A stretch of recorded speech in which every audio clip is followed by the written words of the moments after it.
Bonjour, bienvenue sur mon podcast Camille Artinueva. Je suis très heureuse de vous retrouver aujourd'hui pour vous parler de cinéma.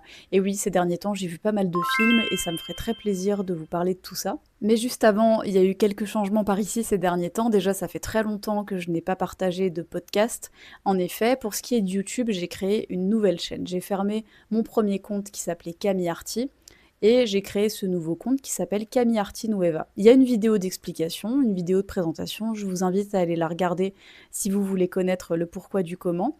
Par contre, si vous êtes en podcast, donc notamment sur Spotify, parce que je vais essayer d'élargir à d'autres plateformes d'écoute, il faut que je fasse le transfert, que je règle ça, mais pour l'instant, c'est surtout sur Spotify que vous pouvez m'écouter. Donc sur Spotify, il n'y a pas de changement. J'ai juste changé le nom du podcast. Il ne s'appelle plus Camille Arti, il s'appelle Camille Artinueva. Si vous me regardez slash écoutez via YouTube, vous pouvez retrouver les podcasts, les quelques podcasts que j'avais commencé à partager donc sur ma première chaîne Camille Arti. Je vous ai créé une playlist spéciale qui s'appelle les premiers podcasts ou quelque chose comme ça. Il n'y en avait pas beaucoup, mais évidemment j'y tiens. Et donc vous pouvez les retrouver relativement facilement. Et à ce propos, j'avais dédié une vidéo entière au film Avatar 3, que je suis allée voir aussi cette année. Pour finir cette introduction, donc ici, je parle vraiment de tout ce qui est artistique au sens très large, de tout ce qui est esthétique. Donc ça peut passer par le cinéma, par la peinture, par énormément de choses, ou même par l'art culinaire. Alors ça, c'est plus dans mes vidéos de format court sur TikTok, Instagram, Short YouTube, mais je parle aussi de mode, je parle de énormément de choses en lien avec tout ce qui est artistique. Par ailleurs, je suis artiste, mais d'une autre manière, puisque je suis chanteuse lyrique sur Internet, je chante de l'opéra. Mais ça, c'est sur mon compte qui s'appelle Camille Carmino Mezzosoprano. Et je suis notamment aussi imitatrice, je fais des imitations humoristiques, mais sur mon autre compte qui s'appelle Camille Artimitation. Tout ceci étant dit, tout ceci étant expliqué, on va pouvoir débuter la vidéo avec le premier film que j'ai vu.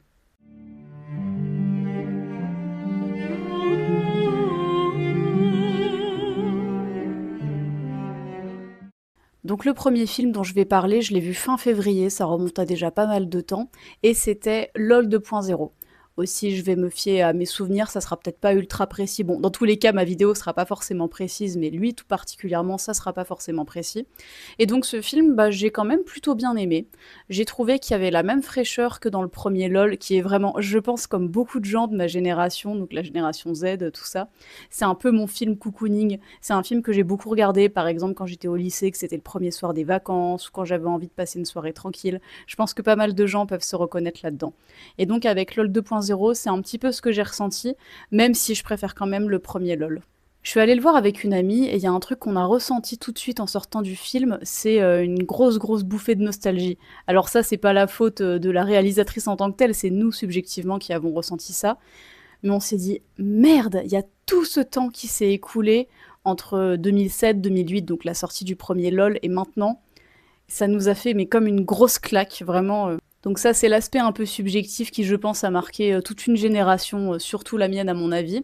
Et donc ouais, ce que j'ai apprécié, c'est cette fraîcheur qui en plus est couplée donc avec le côté 2.0, puisque maintenant, dans énormément de films, on va dans le téléphone des gens, dans l'ordi des gens, bon surtout les téléphones, c'est-à-dire que concrètement au cinéma, l'écran souvent est divisé en deux et il y a le téléphone du personnage en question qui s'affiche et je trouve ça vraiment j'allais dire stimulant. Je trouve ça hyper intéressant et je trouve qu'on plonge encore plus dans l'intériorité des personnages parce qu'aujourd'hui, le téléphone, pour beaucoup de gens, il est quasiment scotché à notre main. C'est un peu la continuité de notre main. Et donc, c'est tout de suite hyper pertinent d'aller, de plonger dans le fort intérieur de la personne de cette façon. J'ai aussi pas mal rigolé, bon, ce qui est assez logique, ça s'appelle LOL quand même à l'origine, même si des fois, sans faire la meuf coincée ou quoi que ce soit, je trouve que c'est assez vulgaire.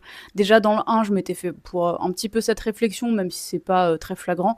Là, dans le 2, des fois, il y a quand même pas mal d'insultes, de choses comme ça, et moi, j'aime pas quand la vulgarité est gratuite, le fait de dire des gros mots et tout, pas de souci. Par contre, quand il y en a trop, trop c'est trop, quoi, comme on dit. Comme je l'ai dit, il y avait aussi pas mal de clins d'œil avec le premier LOL. Je pense par exemple, c'est le premier exemple qui me vient, mais il y en a plein d'autres, quand Sophie Marceau et Alexandre Astier vont au resto pour discuter, ils vont dans un restaurant japonais, pardon. Dans le 2, ils y retournent aussi d'une façon différente. Et puis évidemment, ce qui est intéressant, c'est que cette fois-ci, on se plonge dans l'intériorité de la petite sœur. Et d'ailleurs, c'est trop bien parce qu'au tout début du film, on a le point de vue de la petite sœur, par rapport à une scène qu'il y a dans le premier film. Donc ça, c'est vraiment très pertinent, très intéressant, ça m'a beaucoup plu. Et puis là, le fait que cette fois-ci, on s'intéresse à la petite sœur, à Louise, je trouve ça très intéressant parce que d'un côté, elle a sa singularité, et en même temps, bah, forcément, il y a plein de points communs avec Lola. Et à ce propos, désolé, je parle de façon un petit peu décousue, je pense que ça va être comme ça pendant la vidéo parce que je parle spontanément. Par rapport à Lola, la grande question, il y a énormément de gens qui ont été frustrés de ne pas revoir Krista Terray, ouais, je crois que c'est son nom, dans le deuxième LOL, quoi, dans LOL 2.0, parce qu'on ne la voit à aucun moment. Bah moi, ça m'a plutôt plu, ça crée quelque chose d'un petit peu mystérieux. Et justement, ça s'appelle aussi LOL 2.0, donc par définition, il y a une très grande importance des écrans en tout genre. Et à la fin, sa présence est suggérée, et je trouve que c'est un joli clin d'œil. Personnellement, ça ne m'a pas dérangé, j'ai trouvé ça relativement subtil. En revanche, ça vraiment, j'en démords pas, mais c'est vraiment un monde à part, LOL, dans le sens où ça se passe à Paris, et pas n'importe quel Paris, c'est vraiment dans les quartiers aisés. Et les personnages, ils sont vraiment dans leur truc. Déjà, ils ont tous des Macs, ils sont tous chez Apple et tout. Ils ont des appartes de malades. Moi, à chaque fois, j'en reviens pas vraiment de l'appart de Sophie Marceau et de ses enfants. Mais il est gigantesque, même la salle de bain, à chaque fois quand je vois la baignoire, mais je me dis, mais comment ils peuvent se payer tout ça? Puis par exemple, à un moment, Sophie Marceau reçoit toute sa famille, donc dans LOL 2.0, et elle commande, je sais plus si c'est thaïlandais ou en tout cas un resto d'origine asiatique, mais quand même, enfin, commander pour tout le monde, c'est pas des sushis, mais ça doit pas être donné.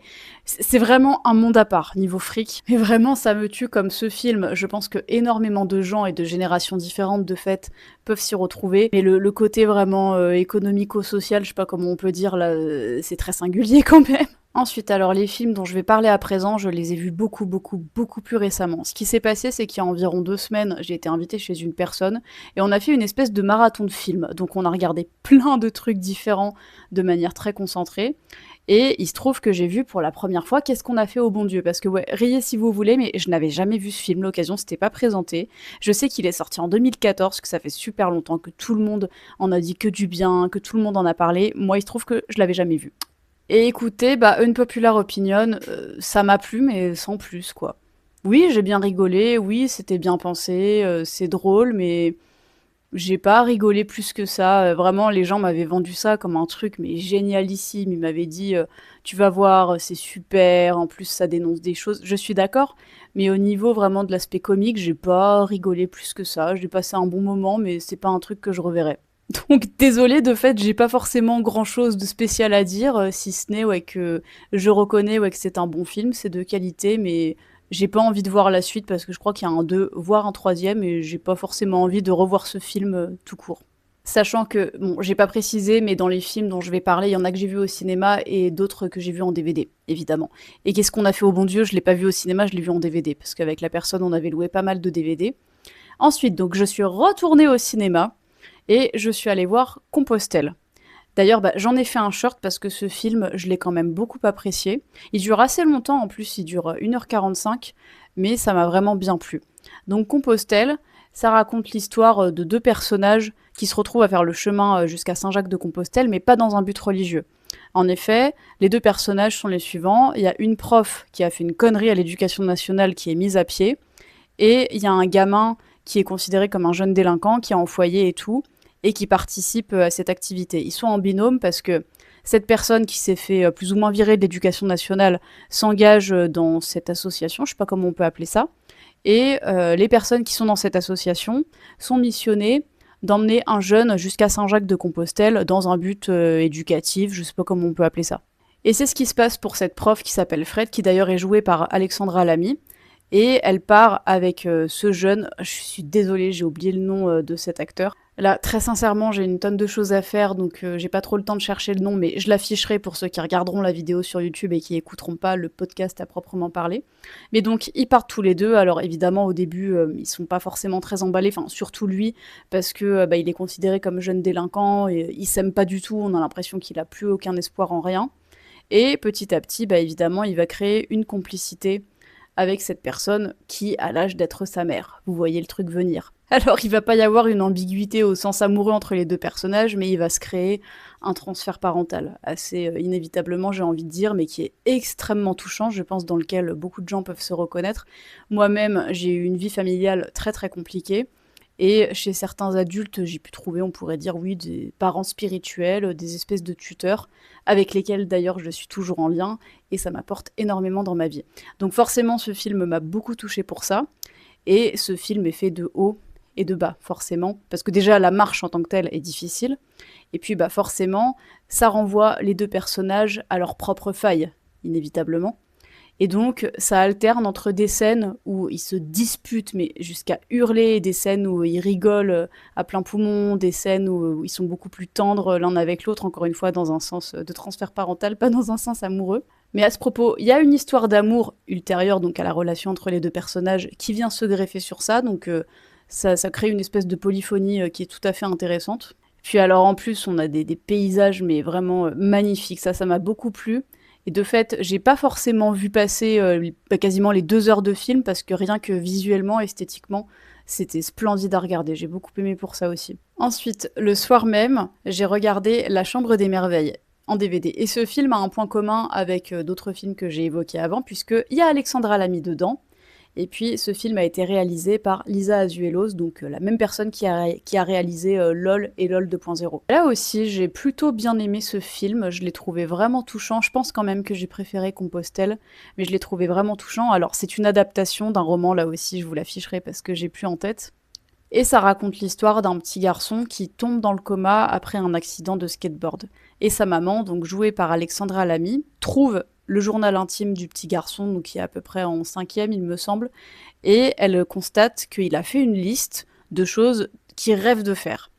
Et elle décide de réaliser toutes ces choses parce qu'elle est intimement convaincue, elle est vraiment persuadée que en réalisant toutes ces choses, son enfant va se réveiller. Et ce qui est très touchant, c'est que c'est des choses à la fois très simples et des choses vraiment gigantesques, énormes. Par exemple, elle part au Japon pour rencontrer l'idole de son fils, donc vraiment elle y met toute son âme et puis j'ai envie de dire tout son argent aussi pour mettre tout ça en œuvre. À un moment, elle part aussi nager avec des baleines et ce que j'apprécie notamment dans la réalisation de ce rêve-là, c'est que l'eau, je trouve ça très symbolique parce que ça va faire très freudien, ça va faire très psychanalyse, mais le fait qu'elle aille dans l'eau et qu'elle se connecte intérieurement comme ça à son enfant, eh ben, je trouve que ça peut rappeler simplement quand elle était enceinte de lui et qu'ils étaient vraiment en fusion, parce que la fusion, c'est vraiment le thème du film. Ils sont en permanence connectés, même si le petit garçon ne parle pas et qu'il est dans le coma. Mais elle réalise aussi pour lui des choses beaucoup plus simples, on pourrait dire, mais tout autant poétiques, des choses de la vie quotidienne, comme par exemple, elle va dire un truc à sa petite amoureuse, bon j'en dis pas plus, mais... Ouais, c'est un beau film, j'ai bien aimé. Si jamais vous avez lu le livre et que vous avez regardé le film, n'hésitez pas à me dire ce que vous pensez du lien entre les deux. Moi j'ai pas lu le livre, donc je ne me fie que au film. Mais aussi ce qui m'a plu pour finir là-dessus, c'est le jeu de mots qu'on a dans Merveille. Parce que dans la chambre des merveilles, on a un jeu de mots qui est intéressant. Là aussi, ça fait très psychanalytique, mais ce jeu de mots est mis en avant, en tout cas dans le film, et ça m'a bien plu. Et enfin, il y a un film dont j'aimerais parler qui n'a mais absolument rien à voir avec tout ce que j'ai abordé avant. C'est Les Cadors de Jérémy Ferrari. Je suis allée le voir au cinéma et très très très peu de temps après avoir vu La Chambre des Merveilles, Compostelle, etc. Alors, Jérémy Ferrari, moi c'est quelqu'un que j'apprécie plutôt bien depuis 2010, depuis On ne demande qu'à en rire, c'est là que je l'ai découvert comme énormément de gens. J'ai plutôt apprécié son travail depuis. Je connais pas tout, j'ai pas tout regardé les spectacles, mais en général j'apprécie plutôt bien ce qu'il fait. Et là, pour Les Cadors, j'avais vraiment espoir que ça me plaise. C'est son premier film au cinéma. Mais j'ai été extrêmement déçue. Je suis désolée de le dire, je n'ai pas du tout passé un bon moment. J'ai trouvé le temps long, je n'ai pas ri du tout, mais vraiment, mais quasiment pas du tout. J'ai peut-être vaguement esquissé un sourire à un moment donné. Je porte une critique par définition subjective, une critique artistique. Je suis pas là pour démonter les gens quand je dis que j'aime ou que j'aime pas. Là, vraiment, sincèrement, j'explique pourquoi j'aime pas. Je veux pas commencer à dire que Jérémy Ferrari fait de la merde ou quoi que ce soit, parce que habituellement, j'aime beaucoup son travail, encore une fois, mais là, je trouve que c'est pas réussi. Alors, ça ira mieux la prochaine fois, j'ai envie de dire. Et sans doute qu'il fera des choses mieux, des sketchs, des spectacles, sans doute son prochain film s'il décide d'en refaire un. Mais celui-là, non, j'ai vraiment pas accroché. Déjà, moi, je suis désolée, mais j'ai eu du mal à vraiment comprendre l'histoire, parce qu'il y avait pas mal d'intrigues qui se mélangeaient. Et donc, je comprenais pas forcément tout le temps où ça voulait en venir. Je comprenais pas forcément tout le temps le lien entre les 3 cadors, entre les 3 personnages principaux. Pourtant, enfin, Ce que je trouve hyper frustrant avec ce film, c'est qu'il y avait tous les ingrédients pour que ça soit drôle, pour que, bah, comme d'habitude, chez Jérémy Ferrari, ça dénonce des choses, pour que ça soit plein de sens et je trouve que ça a donné un aspect assez brouillon. Je trouve que le scénario part trop en live, je trouve que oui, c'est pas drôle, moi je suis désolée, mais j'ai pas rigolé, ça m'a pas amusé. Et c'est aussi frustrant pour moi de dire ça parce que Jérémy Ferrari, alors je le connais pas personnellement, mais d'après ce que j'ai compris, c'est quelqu'un qui doute énormément de lui-même et notamment pour ce qui est de son travail. C'est quelqu'un vraiment qui peut se rendre malade quand il vient de créer quelque chose. Par exemple, je sais que ça lui a fait ça pour comment il s'appelle ce spectacle? Pour Anesthésie Générale où il avait super peur que ça fonctionne pas.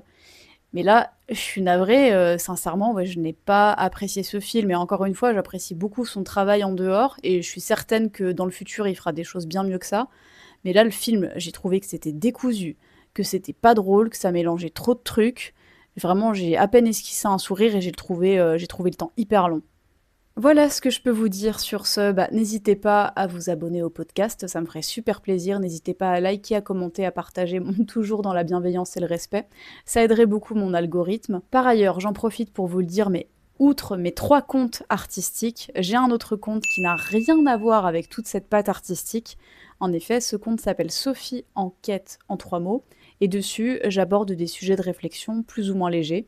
Vous pouvez me retrouver exactement comme pour mes 3 autres comptes sur YouTube, sur Instagram, sur TikTok et aussi sur Facebook. Moi, j'utilise encore Facebook.